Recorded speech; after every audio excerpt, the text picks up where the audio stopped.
السلام عليكم ورحمة الله وبركاته، إخواتنا وحبايبنا طلاب تانية ثانوي عاملين إيه؟ يا رب تكونوا بخير.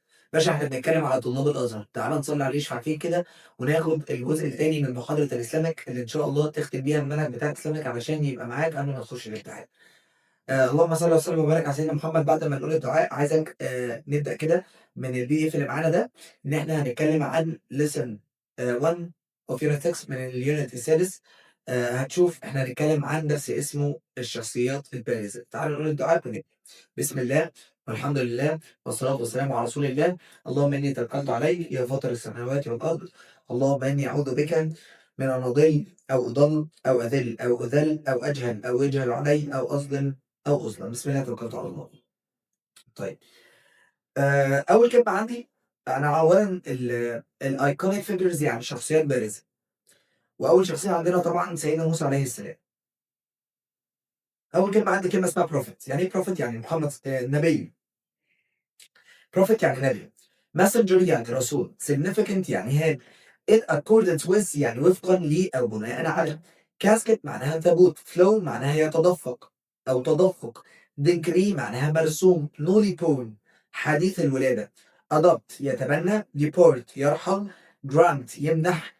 miracle معجزة. stick عصا. snake حية أو ثعبان. shine يشرق أو يلمع. worship يعبد أو عبادة. fear خوف أو رهبة.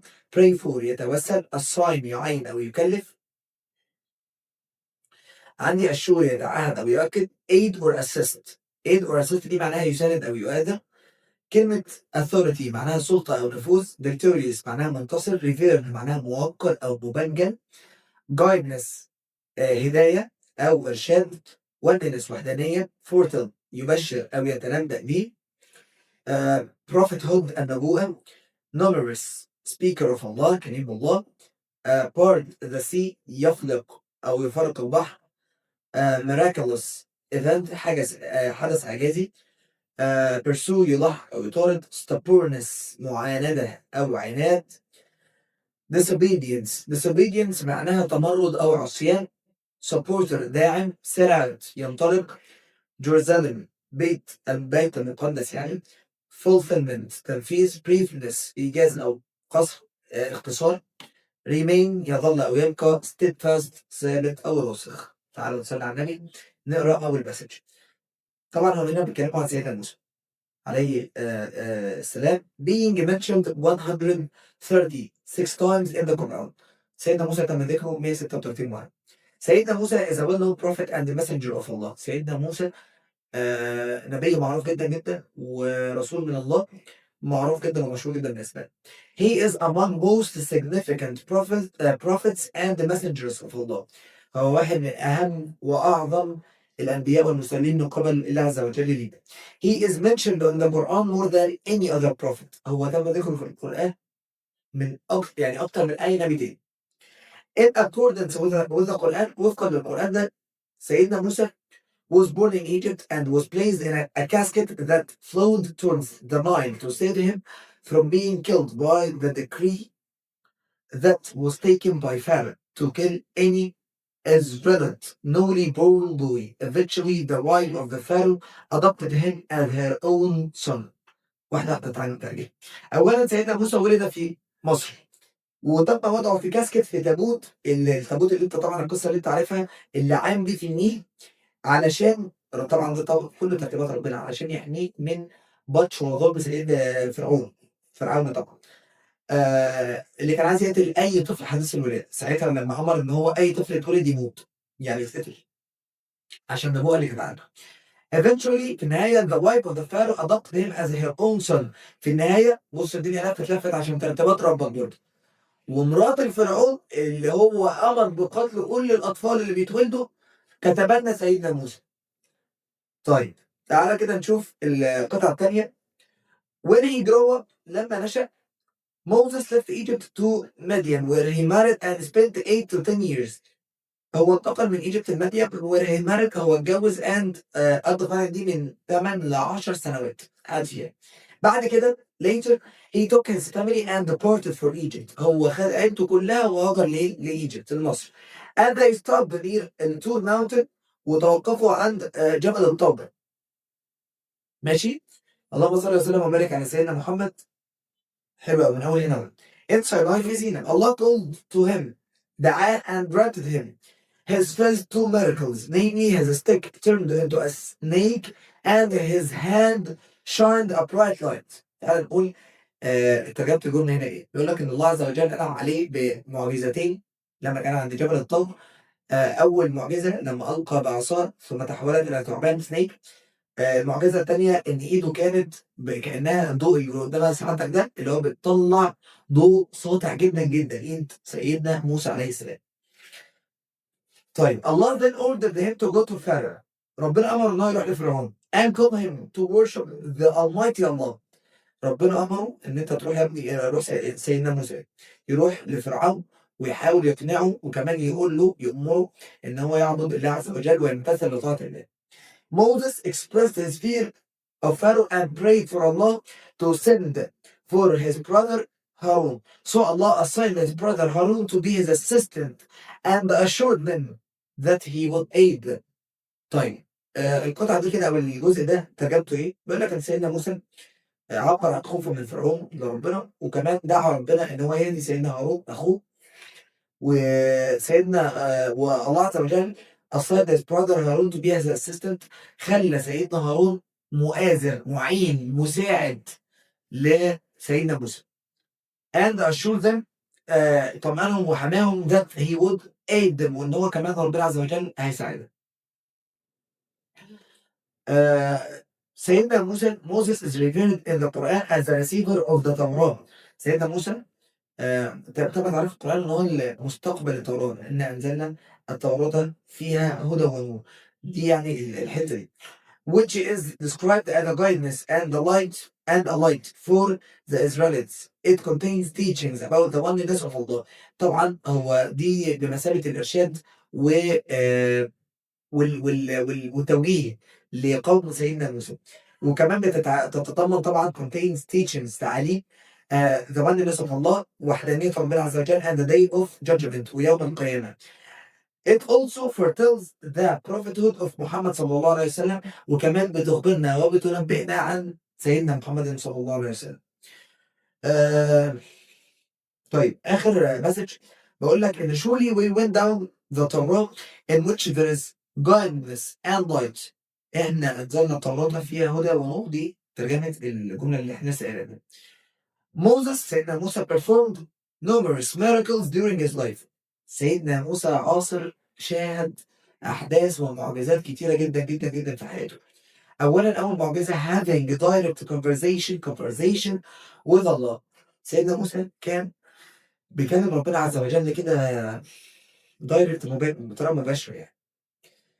he gained the title speaker of Allah. هو كمان حصل على لقب كريم الله. Among his greatest miracles was parting the Red Sea performed with the permission of Allah. واحدة من أهم المعجزات بتاعت سيدنا موسى طبعا أو من ربنا لسيدنا موسى أكيد إن هو المعجزة أن يفلق البحر الأحمر طبعا لما يأمر إن هو يبقى عصاه ألقي بعصاك واللي هو غير إنها تتحول بقى لثعبان إن هو بعصاه أول لما يعمل كده يقوم إيه اللهم صل على سيدنا محمد البحر ينفلق ينقسم إلى جزئين. طبعا ده طبعا كله بأمر من ربنا عز وجل. The parting of the Red Sea انفلاق البحر is described as a miraculous event that allowed the Israelites to escape from the pursuing army of Pharaoh. بيقول لك إن الحادثة بتاعت انفلاق البحر دي إن ربنا يشق البحر يعني دي طبعا كان حدث إعجازي ويمكن أهم حدث إعجازي حصل ساعتها. بالنسبة طبعا للناس اللي ما كانتش مؤمنة إن هي تؤمن الحدث ده طبعا مصير إن هو يحصل أكيد. وكمان مش بس كده علشان عشان الله عز وجل يحمي قوم سيدنا موسى من ملاحقة جيش فرعون. اليوم طبعا الله كان عايز يقتلهم كده. متأكد بس إن كله شغال حلو أوي. طبعا the power of Allah and protection of his chosen people ان هو يحمي الناس دي طبعا after a lot of stubbornness and disobedience from the Israelites بعد عناد كتير جدا جدا جدا ومؤاوحة باللغة العامية من قوم سيدنا موسى. Moses and his supporters سيدنا موسى من داعميه deported them and set out of Jerusalem. وراحوا للبيت المقدس. The basking of Moses and Aaron before reaching Jerusalem is seen as the fulfillment of Allah's plan and reminder of the briefness of human life. الموضوع ده كله يا جماعة بين لنا أو أظهر لنا طبعا قدرة الخالق، قدرة ربنا عز وجل في خطته وتطبيقها، وكمان ده ريمايندر، ده تذكير بسيط لينا كده في إيجاز لحياة الإيه؟ حياة البشرية بتاعتنا. It serves as a lesson of for believers. هو دلوقتي بيقدم لنا إن هو كدرس طبعا للناس المؤمنة to trust in Allah's wisdom، إن إحنا نثق، طبعا نثق ثقة عمياء في حكمة ربنا عز وجل، and to remain steadfast، ونجعلنا راسخين in their faith. إيه بقى اللي يبقى راسخ؟ إيمانك. إيمانك يبقى ثابت، يبقى غير متزعزع. even in the face of the challenges and the hardships. بيقول لك حتى لو في قدامك مصاعب، في قدامك تحديات، حضرتك لازم إيمانك يبقى راسخ من خلال الأمثلة، من خلال الدروس اللي إحنا بنسمعها. تعالى كده نقرا الاختيارات. أول اختيار سيدنا موسى was born in Egypt. طبعا تم إن هو اتولد في Egypt. The Pharaoh's wife adopted موسى، سيدنا موسى and raised him. طبعا تبنته زي ما قلت لك بعد الهلك اللي هو حصل، وقعد عايز يقتل أي طفل حديث الولادة، وعلشان كل ده عشان هي سيدنا موسى، في الآخر سيدنا موسى يروح علشان زوجته تتبناه. ربنا يخليك حبيبة مصر الله يبارك. طيب الجملة الثالثة. Although Moses invited Pharaoh to worship Allah alone, Pharaoh not him. طبعا لما قلت لك ان سيدنا ان الله عز وجل امر سيدنا موسى انه يروح يحاول يقنع او يؤمر، مش يقنع بس، كمان يؤمر فرعون ان هو يطيع ربنا او يمتثل الى طاعه الله عز وجل. بس طبعا فرعون ابى واستكبر فديسوبيد. طيب بنو اسرائيل were so stubborn، كانوا عنيدين جدا جدا، فكانوا محتاجين اكتر من معجزه. بنو إسرائيل disobeyed Moses, he not them for the rest of his life. هو هجرهم deported them. سيدنا موسى is a well-known prophet and messenger، كان نبي ورسول. Pharaoh issued a decree to kill any Israel newly born أو newly born boy. هو طبعا هنا كان عنده إن هو لازم يقتل أي طفل حديث الولادة. The Torah foretells the not of Prophet محمد صلى الله عليه وسلم. أنا عايز أقول هي بتخبر لنا النبوءة، كلمة النبوءة اللي هي prophethood، لما تحفظ الكلمات هتعرف تجيبها.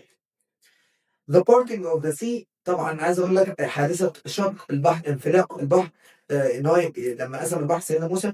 أنا عايز كلمة اسمها ينقسم، يعني يفرق، يعني كلمة اسمها part. Moses and his supporters deported the Israelites and set out for Jerusalem، اللي هو راحوا للبيت المقدس. فعرفنا ان هم ما راحوش لا كايرو ولا العراق، فهم راحوا البيت المقدس. طيب الاسئله بتاعت سعادتك اول لما ترجمها ان شاء الله هتلاقي القطع اللي احنا لسه مترجمينها دلوقتي مع الكلمات تكون لك الجمل اللي احنا بنقولها والرسائل اللي احنا بنقولها واحنا بنشرح. طيب تاني درس سيدنا عباده بن الصامت. الكلمات بتاعتي present present يعني حاضر، pledge يعني بيعة، tribe يعني قبيلة، embrace يعني يعتنق، valley يعني وادي، appoint يعني يوظف، representative مندوب، handsome وسيم، scribe كاتب، revelation الوحي، fearless شجاع الجسور، warrior محارب، participate يشارك، military عسكري، campaign هنا يا جماعة G silent، ها campaign مش كامبين، ها عشان في ناس بتقولها كده. كامبين يعني حملة، كوماندر يعني قائد، كونكوست يعني غزو أو فتح، مير يعني مجرد، architect مهندس أو انجينير طبعا اللي أنت عارفها، aside from فضلا عن، judge قاضي، competent متخصص أو مختص أو أخصائي، remain يظل أو يبقى، pass away يعني يموت. طيب تعالى نخش كده في كلمات listen to أو الأسئلة بتاعت listen to. سيدنا عبادة was one of those who attended the first and the second pledges. لما ترجع سعادتك كده لكلمة pledge هتلاقي معناها ايه يا عم؟ معناها بيعة، معناها بيعة pledge. تروح كلمة pilgrim أو pilgrimage بمعنى الحج. افصل بقى ما بين دي وما بين دي. سيدنا عبادة was a fearless warrior، كان محارب شجاع جسور ما بيخافش. سيدنا عبادة was a know-it as he knew how to plan buildings، كان بيعرف ازاي يخطط ان هو يبني buildings مباني. فطبعا انا عايز اقول ان هو كان architect زي كلمة engineer معناها مهندس. يعني يبقى عرفت ان هو warrior fearless warrior، هو يعني محارب شجاع او مسؤول. عرفت ان هو architect مهندس. سيدنا عبادة was involved in planning and developing the city of فسطاط. سيدنا عبادة الصامت ده كان involving اصلا، هو داخل او هو اصلا جزء لا يتجزأ من حته البلاننج التخطيط والديفلوبينج التطوير بتاع مدينه الفسطاط. سيدنا عباده دايد ان بالستاين في فلسطين. سيدنا عباده بن الصامت was not a mere warrior، ما كانش مجرد ان هو محارب. وخدنا كلمه مير دي معنى مجرد، فمش مجرد محارب بس يا عم، he was also skilled in نقط. مش انا لسه قايل لك ان هو كان architect مهندس او انجينير، يبقى شغال في الايه؟ طالما هو انجينير برافو عليك في الانجينيرنج. حلو قوي. سيدنا عماده بن الصامت was appointed by عمر بن الخطاب. سيدنا عمر بن الخطاب طبعا to teach people the Quran and Islam. طبعا هنا زي تم تعيينه وتم توصيته من قبل سيدنا عمر بن الخطاب ان هو يكون يعلم الناس القران والاسلام، يبقى لهم طبعا. سيدنا عباده بن الصامت was one of the scribes who wrote the revelation for the prophet صلى الله عليه وسلم. هو كان واحد من الناس اللي بتوصف، تعالوا نقول scribes يعني كاتب، الناس اللي بتكتب. طبعا بتكتب بقى اكيد قصه حياه النبي وبينقلوها لينا. طيب جملة تاسعة. سيدنا عبادة بن الصامت participated in more than 7 large scale military campaigns. هو كان شارك في أكثر من 7 حملات عسكرية متوسعة شاملة كبيرة جدا جدا، أكتر من 7. فالحمد لله رب العالمين عندنا كلمة اسمها military campaigns. الجملة رقم 10 في آخر جملة في الاختيارات. سيدنا عبادة بن الصامت was a field نقط. عايز أقول a field commanders، كان قائد ميداني during the Muslim conquest of Egypt. كان قائد ميداني. فأنا عايز أقول لك لا هو كان teachers ما كانش معلمين، كان واحد عايز أقول لك من القواد يعني من القائدين، كان سيرفنت خادم. فطبعا ما تنفعش ولا بليفرز بس، هنا ما تنفعش. عايز اقول لك ان هو كان قائد. طيب تعالى يا باشا كده نكمل ليسن 4. فعندنا الشخصيه الايكونيك فيجر الرابعه، عندنا سيده نسيبه بنت كعب. طيب انا عندي اول كلمه امبريس معناها زي قلمت بالظبط، معناها يعتنق. ماشي. ترايب معناها قبيله. بليج معناها يتعهد او يقسم عليه. allegiance معناها طاعه. alongside جنبا إلى جنب. inspirational كلمة inspiration معناها إلهام. inspirational ملهم. example مثال أو قدوة. womanhood أنوثة. وخدنا كلمة prophethood يعني نبوة. اربط بقى كلمة الإيه المقطع الأخير ده. during اللي هي ولي. defend يدافع. gain يكتسب. repetition reputation هي السمعة أو الشهرة. distinguished مميز أو متميز. scattered يعني مشتت مبعثر. طيب عندي كلمة اسمها on the verge of على حافة كذا. defeat يهزم أو هزيمة. spring into action ده بدأ القتال. sword السيف. bow القوس. human shield درع بشري. عندي كلمة اسمها direction ده اللي هو الاتجاه. protect يعني يحمي. sustain أو suffer يتعرض ليه أو يعاني. major wounds جروح كبيرة. battlefield يعني ساحة المعركة. battle يعني معركة field يعني ساحة. heal يعني يلتئم. courage يعني شجاعة. supplication توسل أو دعاء. paradise خدناها كتير أوي الفردوس أو الجنة. liar كذاب. inflicted with wounds معناها مصابة من الجروح. steadfastness صمود أو ثبات. خدنا steadfast يعني راسخ. martyr شهيد. display يظهر. immense كبير زي كلمة large زي كلمة huge زي كلمة enormous. strengthen أو strength بس معناها قوة. thanks يعني قوي. devote يخصص أو يكرس. reveal يوحي. legacy تركة أو ميراث. testament معناها برهان أو شهادة. طيب تعالى يا باشا كده نصلي على النبي ونكمل قراية الدرس بتاعنا. نسيبة بنت كعب المازنية embraced Islam from the early beginning. هي اعتنقت الإسلام من بدري. She lived in المدينة. هي عاشت في المدينة and was a member of Banu Najjar tribe من قبيلة اسمها بني نجار. She was the sister of عبد الله بن كعب and the mother of عبد الله الحبيب بن زيد الأنصاري. هي كانت أخت سيدنا عبد الله بن كعب عبد الله بن كعب طبعا، ووالدة أو أم لسيدنا عبد الله and حبيب ابن زيد الأنصاري. ماشي. She was one of the first two brave women of Medina to come and pledge allegiance to Prophet محمد صلى الله عليه وسلم. طيب أنا عندي كلمة pledge معناها يتعهد أو يقسم على. allegiance بالطاعة، يبقى هي كانت أول من أول اثنين، من أول امرأتين في المدينة اللي بتتقدم بالطاعة لسيدنا محمد صلى الله عليه وسلم.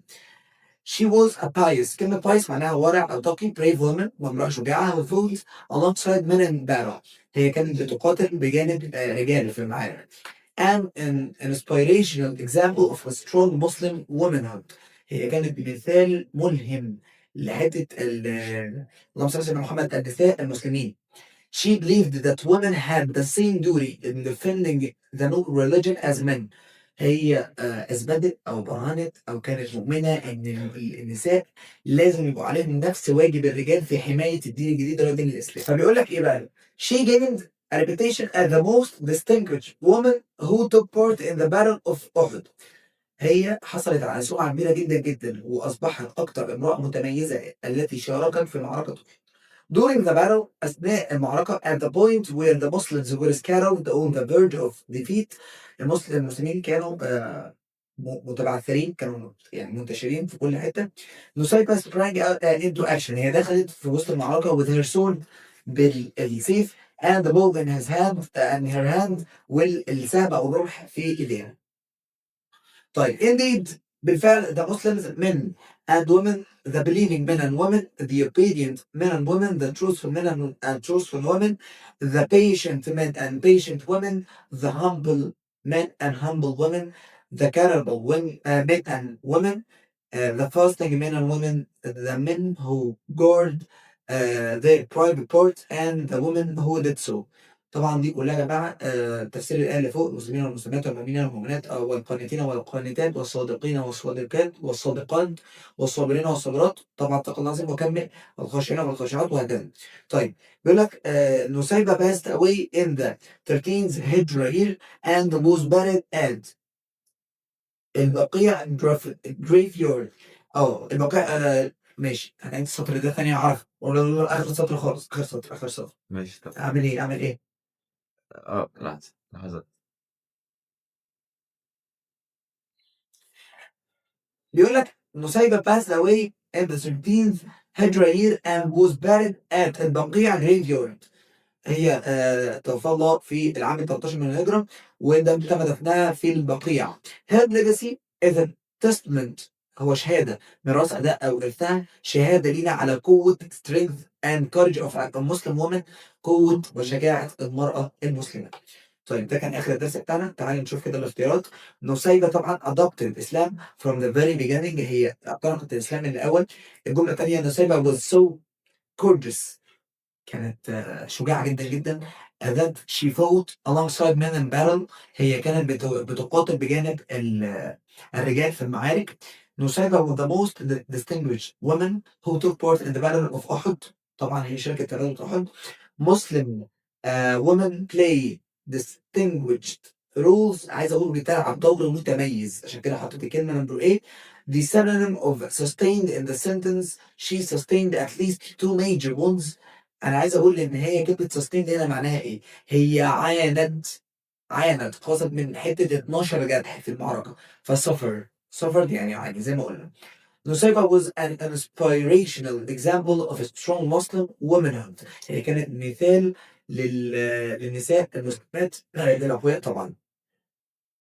طيب الجملة رقم 8: نسيبة won the prophet in the battle of أحد. عايز أقول إن نسيبة دافعت عن النبي صلى الله عليه وسلم.